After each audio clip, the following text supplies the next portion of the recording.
بصیرت پر آپ دیکھ رہے ہیں سیرت النبی صلی اللہ علیہ وسلم۔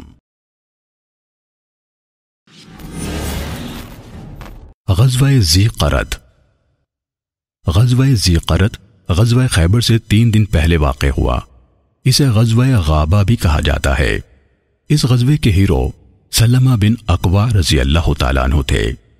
اس غزوے کا سبب یہ ہے کہ عیینہ بن حصن اور اس کے ساتھیوں نے مدینے کے اطراف پر حملہ کیا اور نبی صلی اللہ علیہ وسلم کی 20 اونٹیاں لے لیں اور ایک مسلمان کو قتل کر کے بھاگ گئے۔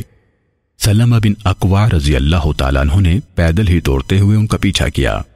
ان کے پاس تیر اور کمان تھی۔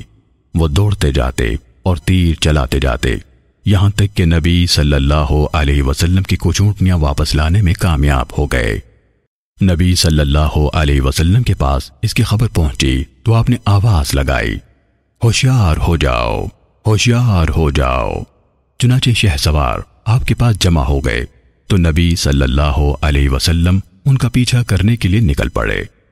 نبی صلی اللہ علیہ وسلم 500 صحابہ کرام کے ساتھ نکلے تھے کہ یکا یک دیکھا کہ سلمہ بن اقوا نبی صلی اللہ علیہ وسلم کی تمام اونٹنیوں کو واپس لا رہے ہیں۔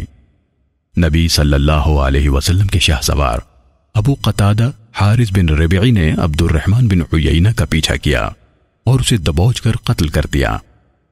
اس وقت نبی صلی اللہ علیہ وسلم نے فرمایا، آج کے دن ہمارے بہترین شہسوار ابو قتادہ ہیں اور ہمارے بہترین پیادے سلمہ ہیں۔ نبی صلی اللہ علیہ وسلم نے غزوہ ذی قرد میں صحابہ کرام کے ساتھ صلاۃ خوف پڑھی۔ پھر آپ صلی اللہ علیہ وسلم صحابہ کرام کے ساتھ بیٹھ کر ہنسی مذاق کرنے لگے۔